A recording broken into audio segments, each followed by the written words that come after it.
ہم کریں گے ہر مظلوم کی حمایت۔ السلام علیکم، میں ہوں حورین فاطمہ اور آپ دیکھ رہے ہیں حمایتی نیوز HD چینل۔ نظر ڈالتے ہیں آج کی اہم خبروں پر۔ ڈپٹی میئر کراچی اور وائس چیئرمین ابراہیم حیدری کے سردار یار محمد رین کے بیٹے کی شادی میں شرکت۔ غلام مصطفیٰ جت، روزنامہ Himayati news. Deputy mayor Karachi Salman Abdullah Murad اور ٹاؤن ابراہیم حیدری کے وائس چیئرمین رفیق داؤد جت نے حال ہی میں پاکستان پیپلز پارٹی کے سینئر رہنما سردار یار محمد رین کے بیٹے کی شادی کی شاندار تقریب میں شرکت کی۔ اس یادگار موقع پہ ملک بھر سے مختلف شعبوں سے تعلق رکھنے والے معروف سیاسی، سماجی، کاروباری شخصیات نے شرکت کی۔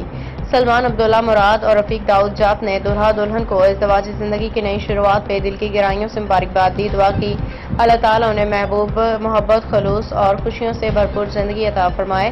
دونوں رہنماؤں نے سردار یار محمد رین سے ملاقات کرتے ہوئے شادی کی خوشی میں نیک تمناؤں کا اظہار کیا، خاندان کے ساتھ ان یادگار لمحات میں شریک ہو کے مسرت کا اظہار کیا۔ تقریب میں پرتکلف ضیافت، والہانہ مہمان نوازی کا اہتمام کیا گیا تھا۔ مختلف ثقافتی رنگ اور موسیقی کی محفل نے تقریب کو چار چاند لگا دیے، جو شرکاء کی توجہ کا مرکز بنی رہی۔ اس موقع پر پاکستان پیپلز پارٹی کے دیگر مرکزی علاقائی رہنما بھی موجود تھے، جن سے غیر رسمی ماحول میں پارٹی امور پہ باہمی تعلقات پہ گفتگو بھی ہوئی۔ یہ تقریب نہ صرف ایک خوشی کا موقع تھی، بلکہ سیاسی، سماجی ہم آہنگی اور باہمی روابط کی علامت بھی ثابت ہوئی۔ باخبر رہیے ہر جگہ ہر وقت، جانیے ملکی و غیر ملکی حالات و واقعات یقین کے ساتھ۔